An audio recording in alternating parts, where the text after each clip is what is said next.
어느 날 솔로몬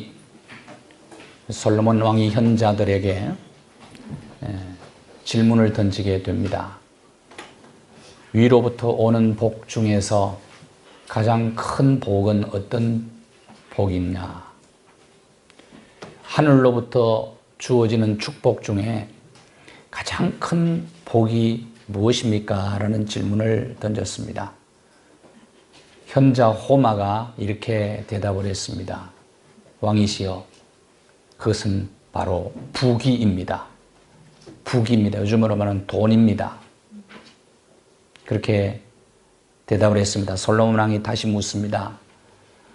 어떻게 부귀라고 생각하게 되었느냐? 현자가 대답합니다. 부귀가 있으면, 돈이 있으면 그것은 견고한 산성과 같아서 마음이 든든합니다. 그리고 힘을 살 수 있기 때문입니다. 솔로몬 왕이 고개를 끄덕이면서 옆에 있는 지략가인 아시를 바라보았습니다. 백발의 아시가 이렇게 대답을 합니다. 왕이여, 저는 지혜라고 생각을 합니다. 그럼 왜 지혜라고 생각하느냐? 솔로몬이 다시 묻자 아시가 대답을 합니다. 지혜는 우리의 삶을 선한 길로 인도합니다. 우리의 영혼을 지켜줍니다. 그리고 지혜가 있으면 명예를 얻을 수 있기 때문입니다. 마지막으로 솔로몬이 고개를 가우뚱거리는 랍비 피셀에게 물었습니다. 랍비는 무엇이라고 생각을 합니까? 그러자 피셀은 입을 열어 느린 말로 이렇게 대답을 합니다. 위로부터 오는 복 중에 가장 큰 복은 덕이라고 생각을 합니다. 덕이 있으면 좋은 친구들을 얻을 수 있기 때문입니다. 모두의 말을 들은 솔로몬 왕은 한숨을 내쉬었습니다. 그때 현자들이 왕에게 묻습니다. 왕은 하늘로부터 주어지는 복 중에 가장 큰 복이 무엇이라고 생각을 하십니까? 평화라고 대답을 합니다.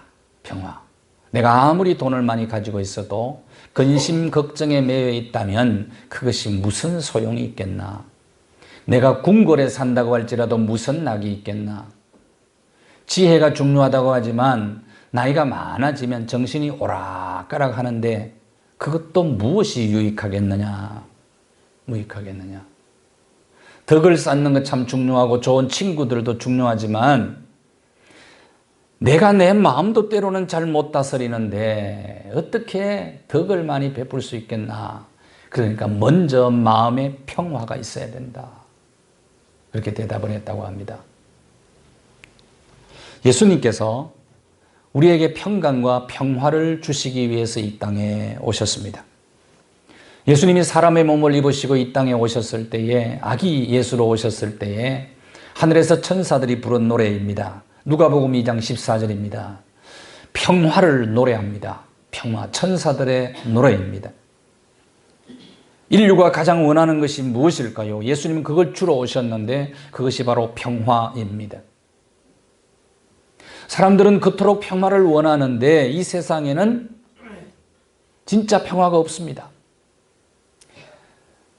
매일 매 순간 많은 문제들이 일어나고 있습니다. 평화를 깨뜨리는 문제들이 얼마나 많이 발생하고 있습니까? 얼마 전에 영국에서 일어난 사건이잖아요. 트럭 컨테이너에 39개의 시신이 발굴되지 않았습니까? 끊임없이 문제가 발생을 합니다. 이스라엘이 전쟁을 많이 치른 나라입니다. 우리나라도 전쟁을 많이 치른 나라죠. 그래서 이스라엘의 인사가 뭐라고요? 샬롬입니다. 샬롬. 샬롬이 평화랍니다. 우리말로는 안녕, 그 말입니다.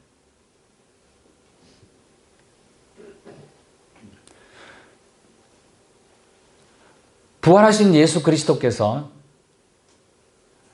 제자들이 두려워서 문을 잠그고 숨어 있었을 때에 예수님이 거기에 찾아가셔서 뭐라고 말씀하셨습니까? 누가복음 24장 36절입니다.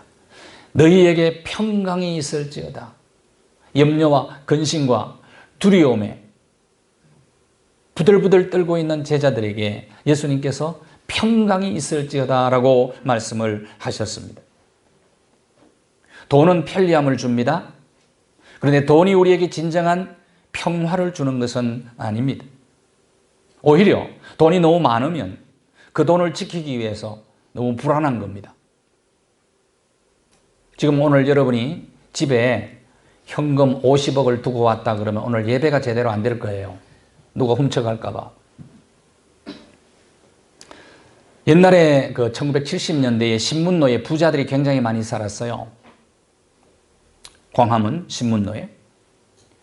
제가 이제 그때 서울에 올라와서 살았던 데가 바로 뒤에 있는 종로구 사직동에 살았습니다. 제가 이제 종로로 학원을 다닐 때는 그 부자 동네 중간을 통과해서 늘 다녔어요. 내가 사는 집하고는 너무 차이가 많이 나가지고 괴리감을 느끼고 늘 그랬어요. 정말 집이 좋다. 전기 철조망 다 두르고 대문도 보니까 2중 3중이고 열리면 그 안에 그 셰파트 불독 이런 것들이 막 있고 그래요. 그때 이제 사직동 교회에 나온 대림가의 그 몇 가정이 나왔어요. 목사님 되신 분도 계신데 이재순 목사님이라고. 이제 그 부자 동네에 사셨죠. 근데 그 부자가 어떻게 사느냐 그런 얘기를 하더라고요. 그 이제 그 아들들이 이제 얘기를 했어요. 어떻게 사느냐. 진짜 부자 집에 들어가면은 이제 들어가면서도 2중, 3중 안전장치, 보안장치 다 하고 들어갔는데 현관 유리를 전부 방탄유리로 해놨다. 방탄유리 해놓고 침대 몇천 마리짜리 침대를 놨는데 그 침대 위에 스위치가 있다는 거예요. 스위치가. 그 스위치를 딱 누르면 침대가 밑으로 뚝 떨어지는데 지하 주차장으로 떨어진다는 거예요. 그러면 뭔가 문제가 생겼을 때는 지하 주차장으로 떨어지면 대기했던 차를 타고 도망가는 거야. 그런 집이 있대요.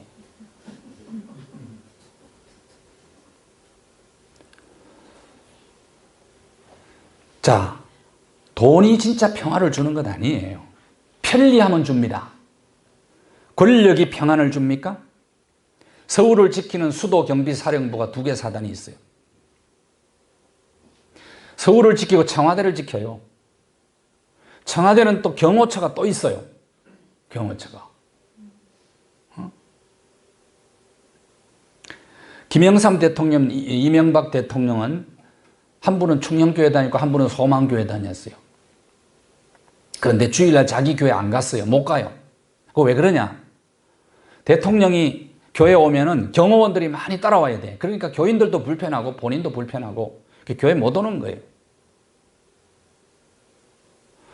오늘 경호원을 대동하고 오신 교인들 계십니까? 이러면 경호원 없어도 마음대로 교회에 올 수 있음에 감사하시기를 바랍니다. 권력이 평화를 주는 것 아니에요. 참된 평화는 하나님께로부터 옵니다. 하나님께로부터 온다고. 그러면 어떻게 평화를 누릴 수 있느냐? 하나님과 바른 관계를 맺으면 됩니다. 하나님과 바른 관계. 그 하나님과의 바른 관계를 의라고 얘기를 합니다. 하나님과 우리가 살면서 바른 관계를 맺으면 풍랑이는 배 안에서도 평안할 수가 있어요. 잠 잘 잘 수 있습니다. 거기서도. 마가복음 4장 38절을 한번 보십시오. 마가복음 4장 38절에 예수님께서 제자들과 함께 갈릴리 바다를 지나갈 때 풍랑을 만납니다. 근데 예수님은 고물을 베고 깊이 주무시고 계세요. 제자들이 죽게 되었어요. 풍랑 때문에.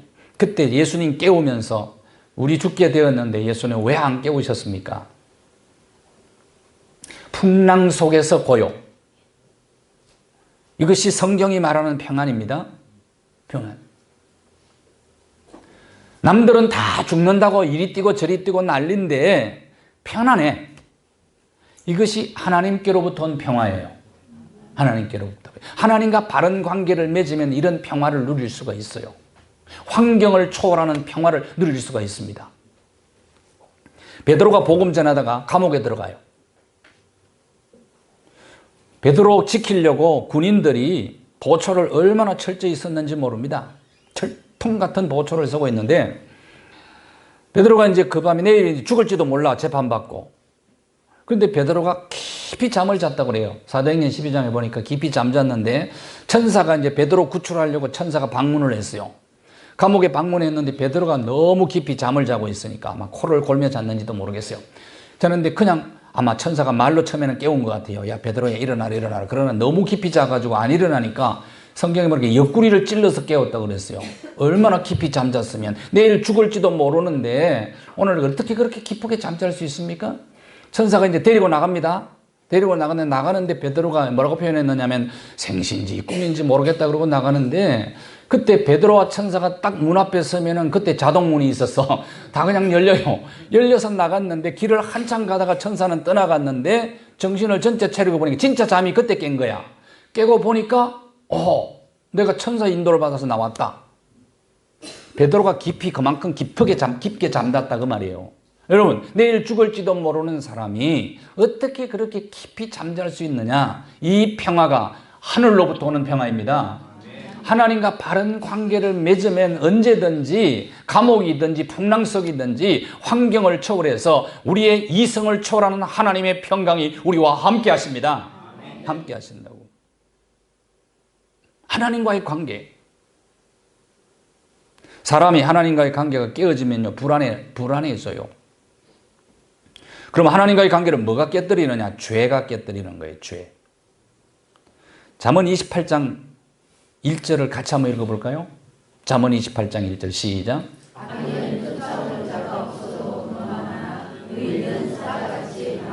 이 무슨 뜻입니까? 죄 지은 사람은 경찰 보면 어떻게 간다고요? 똑같은 얘기예요. 평화를 깨뜨리는 것은 죄인데 아담과 하와가 범죄 후에 하나님 무서워서 숨었죠. 인간이 하나님과의 관계가 깨어지면 평화가 깨어집니다. 모든 피조물들 가운데 가장 간교한 동물이 있었습니다.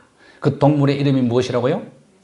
뱀. 간교하다는 말은 IQ가 높다는 뜻이에요. 원래는 머리가 굉장히 좋다는 거예요. 어떤 사람이 뱀의 IQ를 연구했다고 그래요.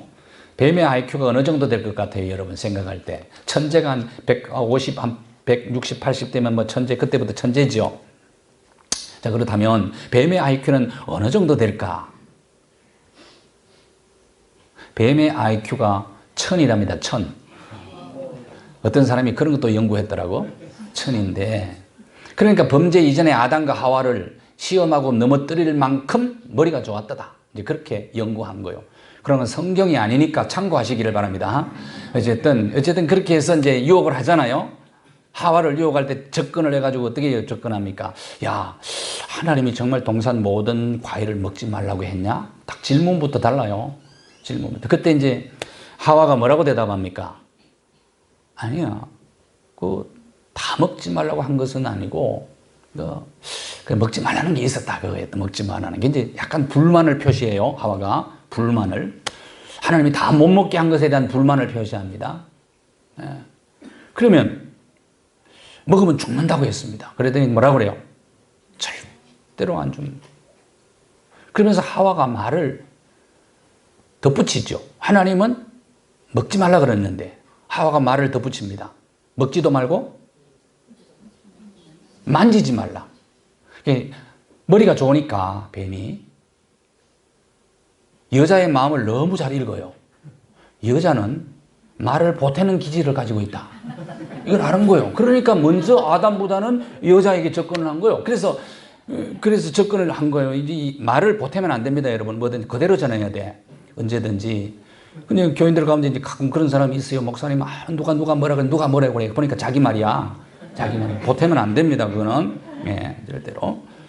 범죄 이전에 아담과 하와에게 접근했어요. 정령 죽으리라. 그런데 하와는 뭐라요? 죽을까 하노라. 그러니까 하나님 말씀에 대한 불신을 했죠.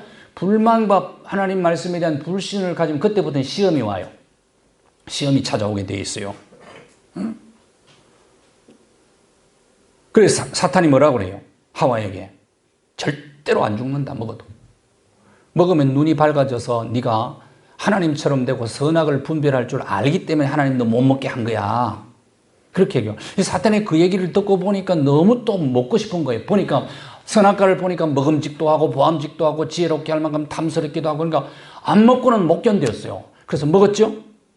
이제 먹고 나니까 문제가 된 거죠. 그래서 인간에게는 자유의지를 주었어요. 먹을 수 있는 자유를 주었어요.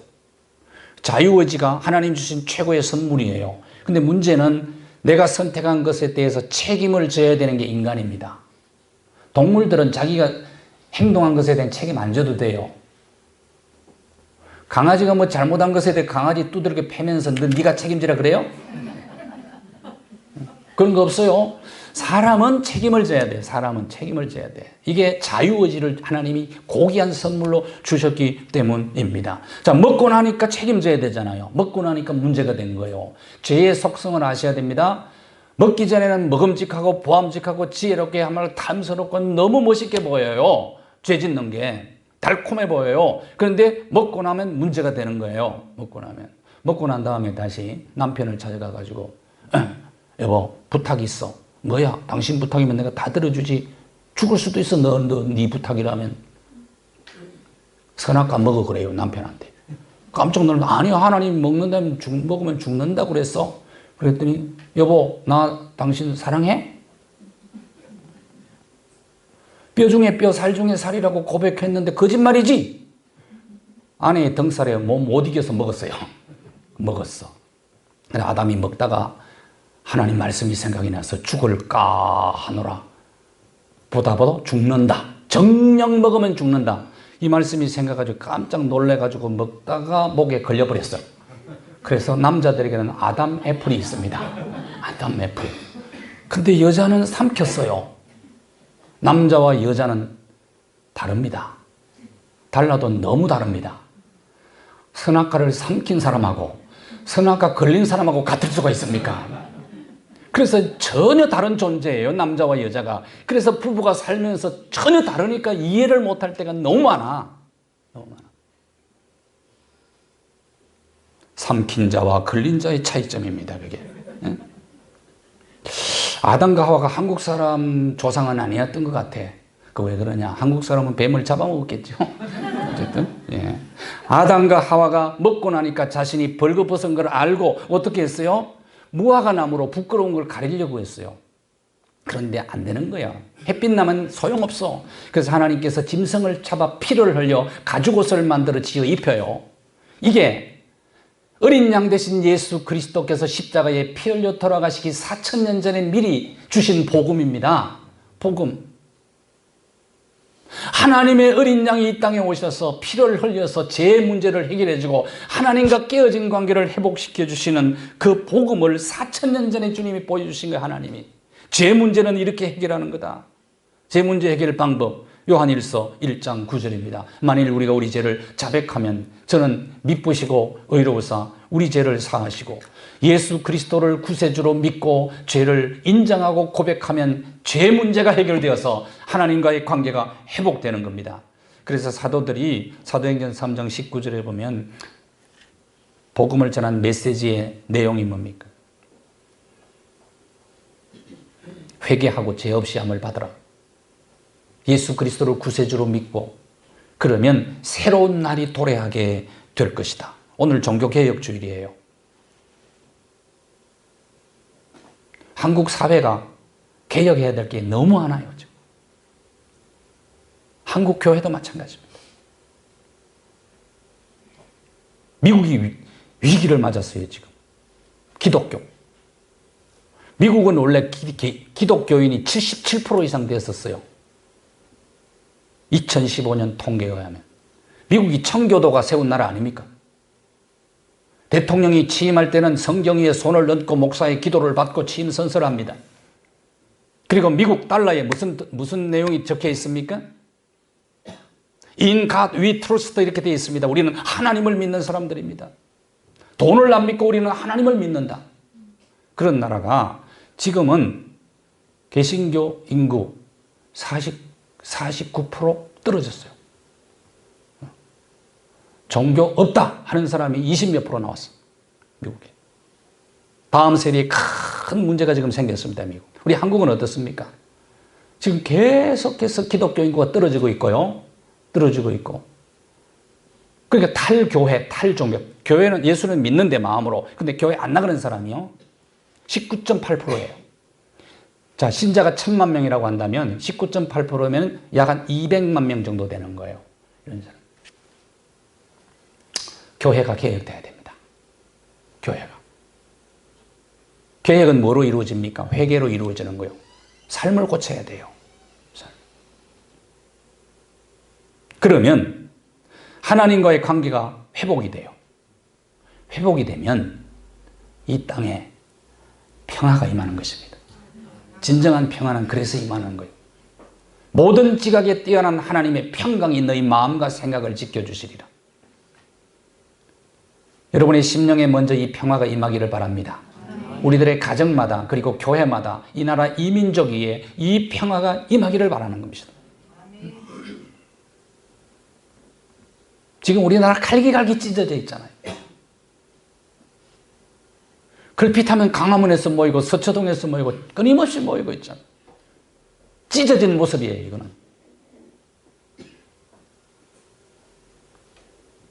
자, 하나님과의 바른 관계가 제일 중요하고 그 다음에 두 번째는 사람과 잘 지내야 돼요. 사람들하고. 이웃과의 관계입니다. 예수님께서 이런 말씀을 했어요. 산상수훈에서 너희들이 예배를 드리러 가다가 중간에 원망 들을 만한 일이 생각나면 그 예물을 두고 가서 그와 화목하고, 따라합시다. 화목하고. 그리고 예배 드리라. 화목하지 않고 예배 드리는 것은 그건 예배가 아니라는 겁니다. 하나님이 안 받으신다는 거예요. 음악에는 화음이 있습니다. 하모니. 화음이 이루어질 때 얼마나 아름답습니까? 제가 불후의 명곡을 맞나요? 불후의 명곡? 불후의 명곡을 토요일은 제가 텔레비를 거의 안 보는데 텔레비전을 그거는 봐요. 왜냐하면 이 힐링이 됩니다. 이 음악이라는 것은 힐링의 요소가 있기 때문에. 근데 어제 그 성악가 4명이 나와가지고 이름은 잘 모르겠는데 어제 멋진 노래를 불렀어요. 정말 잘 불렀더라고. 1등 했더라고 보니까. 1등 했는데 음악은 4명이 나와가지고 화음을 맞추니까 아주 환상적이었어요. 음악은 화음이 돼야 된다고요. 탁월한 지휘자 레온나르도 번스타인이라고 하는 사람에게 어느 날 질문을 했어요. 어떤 청년이 지휘를 하시면서 오케스트라 지휘를 하시면서 가장 다루기 어려운 파트와 악기가 무엇입니까? 라는 질문을 했어요. 그때 번스타인이 이렇게 대답을 합니다. 제2 바이올린입니다. 제2 바이올린입니다. 제2 바이올린을 연주하는 사람들은 제1 바이올린을 연주하는 사람들의 열정을 가지고 연주하는 사람을 거의 못 찾는다는 거예요. 그러니까 가장 부담스러운 파트예요. 제2 바이올린이. 우리가 잘 아는 대로 제1 바이올린이 있고 제2 바이올린이 있고 그 다음에 비올라, 첼로 이런 것들이 이제 크기별로 각기별로 이렇게 쭉 나열이 된다. 더블 베이스 이렇게 해서 나열이 되고 그 뒤에는 관악기가 있고 이게 오케스트라 아닙니까? 그 오케스트라가 얼마나 아름다운 음악을 만들어냅니까? 그런데 제2 바이올린이 다루기 힘든 파트라고 지휘자가 그걸 빼버리면 오케스트라 구성이 안 되는 거예요. 다루기 좀 힘들더라도 제1 바이올린을 멜로디를 주로 이끌어 가잖아요. 그런데 제2 바이올린은 그걸 받쳐주면서 화음을 맞추는 거란 말이에요.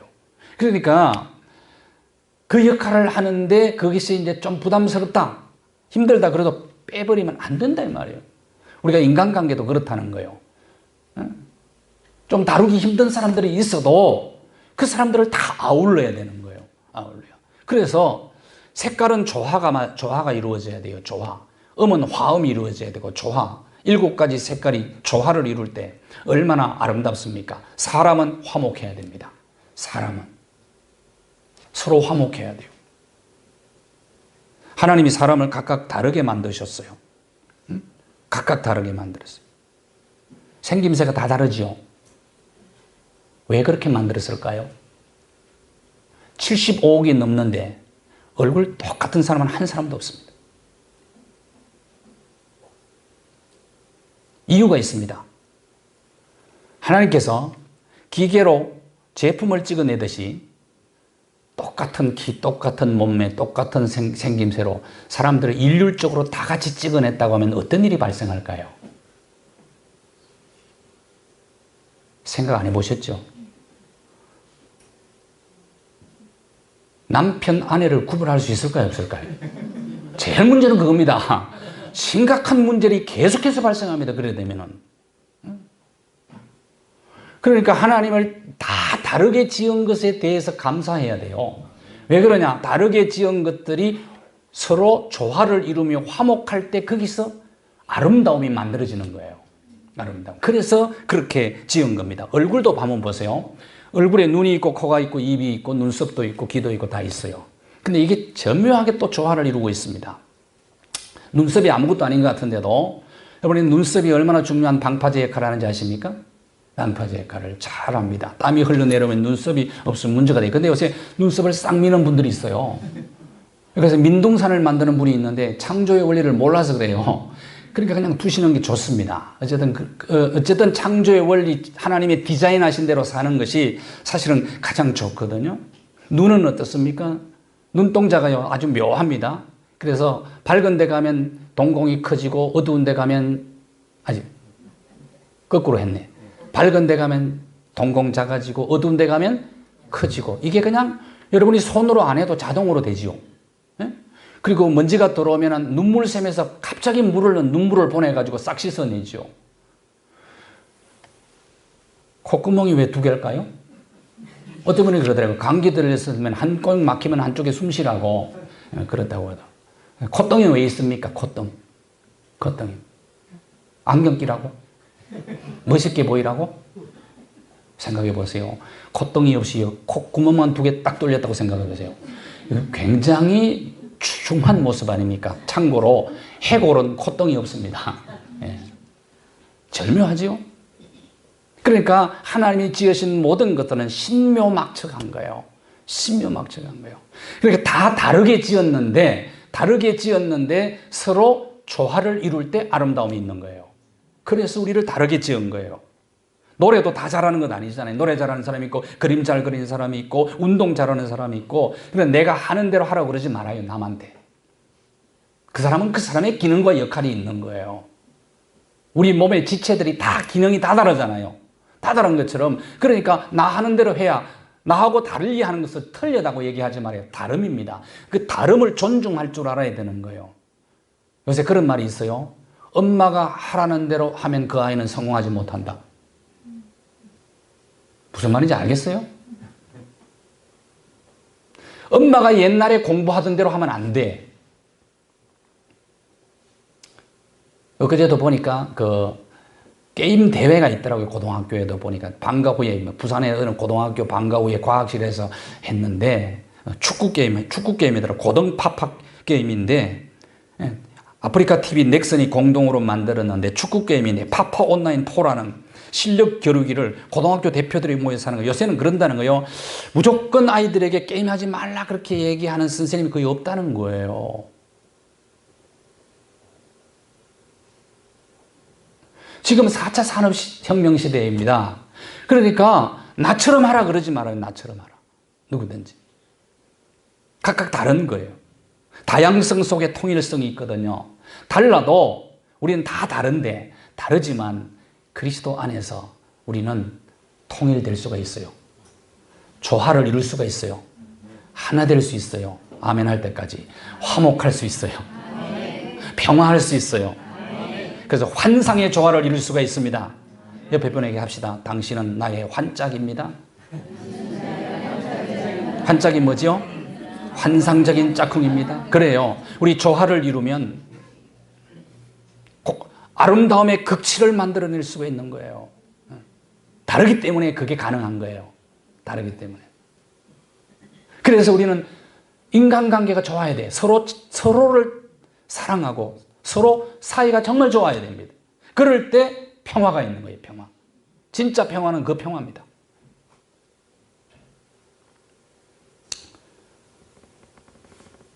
솔로몬이 인생 고백서에 다투는 여자하고 집에 살면서 온갖 고기를 다 먹고 살아도 다투는 여인하고 그렇게 사는 것보다는 광야에서 텐트 치고 혼자 사는 게 낫다. 그렇게 얘기했어요. 이 세상에서 부귀 영화를 가장 많이 누렸던 사람이 솔로몬 왕이에요. 근데 그가 그런 얘기를 했어요. 이유가 있습니다. 솔로몬의 아내가 1000명이에요. 어떤 분이 그러더라고. 솔로몬 아내 1000명이라고. 어떤 남자분이 그러더라고. 솔로몬 좋았겠다 그러더라고. 그래서 그런 소리 하지 마세요. 1000명하고 사는 게 얼마나 힘들었겠어요. 이름이나 제대로 알았겠어요. 자기 아내가 지나가는데 당신 누구요? 그러지 않았겠어요. 그랬을 뿐만 아니라 여인들의 질투가 얼마나 많습니까? 그런데 어떻게, 그러니까 그런 탕바구니 속에서 고백한 인생 고백서가 그거예요. 다투며 지내는 것보다는 맹물만 먹고 살아도 좋으니 혼자 사는 게 낫다. 남자분들 꼭 기억하십시오. 혼자 사는 게 가장 좋은 겁니다. 한 사람하고 같이 사는 거, 혼자 사는 게 아니고, 죄송해요. 한 사람하고 사는 게 가장 좋은 거예요. 가장 좋은 거예요. 사람하고 잘 지내야 돼요. 그 다음에 마지막 한 가지입니다. 마지막. 하나님 믿는 믿음입니다. 이건 아주 가장 기본적인 것이죠. 예수 믿으면 고난이 면제됩니까? 그런 약속 성경 한 군데도 없어요. 사망의 음침한 골짜기 고난이 있다 이거예요. 그러니까 죽을 지경을 만날 때도 많이 있다. 예수 믿어도. 사망의 음침한 다윗이 그랬잖아요. 다윗의 고백 아닙니까? 그런데 다윗은 뭘 믿었느냐? 하나님이 나와 함께 하심을 믿었어요. 주의 지팡이와 막대기가 나를 안위하심이니이다. 예수 믿는 사람들은 어려움이 오면은 어려움을 면제시켜 달라고 기도하지 마십시오. 그것은 가장 영양가 없는 기도입니다. 성경은 이런 고난이 있을 때 어떻게 하라고 그랬어요? 이미 시험지를 손에 든 것과 같다는 거예요. 예수 믿는 사람이 어려움 당할 벌 받았다고 얘기하지 마세요. 그것은 시험입니다. 시험지 잘 치르면, 시험 잘 치르면 보상이 있고 상급이 있어요. 사망의 엄침한 골짜기 면제시켜 주지는 않지만은 그 길을 지나갈 때에 하나님이 우리와 함께 하신다는 약속을 하셨어요. 하나님이 도와주신다고 약속하셨어요. 하나님이 인도하시고 우리의 필요를 따라 공급해 주신다고 하나님이 약속하셨습니다. 이 믿음 갖는 게 중요하다고요. 요셉이 13년 동안 사망의 음침한 골짜기를 통과합니다. 오해, 중상, 모략, 누명 쓰고 정치범들 수용하는 감옥에 들어갔어요. 그런데 요셉의 생애 특징이 뭐냐?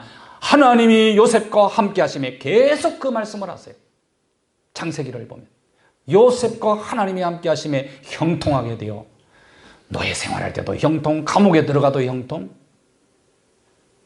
그래서 그 믿음을 가졌기 때문에 요셉이 자기를 팔아먹은 형들을 만났을 때 형님들 염려하지 마세요. 걱정하지 마세요. 형님들이 나를 판 게 아니고 나를 만민의 생명을 구원하시려고 나를 선교사로 먼저 이곳에 하나님이 보냈습니다.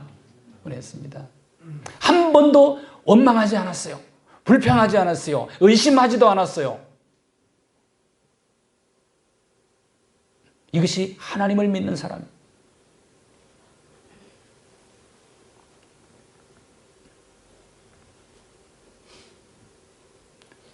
캄캄한 밤길에 어린아이가 아빠 손을 잡고 깊은 산길을 걸어가고 있어요. 이 아이가 두려워합니까? 두려워하지 않습니까? 누구 때문에? 아빠가 같이 가니까. 어린애가 막 밤에 깜깜한 방에서 자다가 막 울어요. 그런데 엄마가 옆에 있다가 두드리면서 엄마 여기 있어. 그러면 아기는 금방 편안하게 잠을 잡니다. 여러분, 이것이 기독교가 말하는 평안입니다. 기독교가 말하는 평안. 하나님이 함께 하시는. 같이 읽겠습니다. 이사야 41장 10절 말씀이에요. 시작.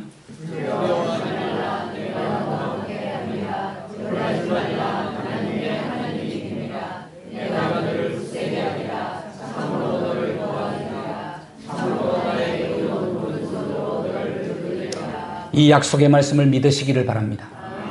믿음이 중요한 겁니다. 부활하신 예수님께서 성천하시기 전에 제자들에게 주신 말씀이 마태복음 28장 19절 20절입니다. 내가 세상 끝날까지 너희와 항상 함께 있으리라. 그리고 오늘 본문 14장 47절에 십자가를 지시기 전에 예수님께서 주신 약속이 나의 평안을 너희에게 주겠다. 약속하셨습니다. 평안을 약속하셨습니다. 1998년 5월 일본의 유명한 락 그룹 엑스제팬 기타리스트 히데라는 사람이 자살을 합니다. 일본의 최정상 인기 그룹 멤버였어요. 돈, 명예, 권력을 다 누리며 살아가는 사람이었습니다. 일본이 충격에 빠지죠. 그의 장례식 때 2만 5천 명이 모였어요. 근데 그의 죽음을 애도하면서 충격받은 사람들이 장례식장에 와가지고 실신해서 병원으로 실려간 사람이 120명. 히데가 죽었으니 나도 죽는다고 자살한 사람이 3명. 자, 부요, 명예, 지위, 건세, 인기 다 누리던 사람 히데가 왜 죽었을까요? 모든 것 다 가졌지만 마음에 평화가 없었기 때문에 죽은 거예요. 우리가 진짜 자랑할 게 뭡니까? 여러분 뭘 자랑할 거예요?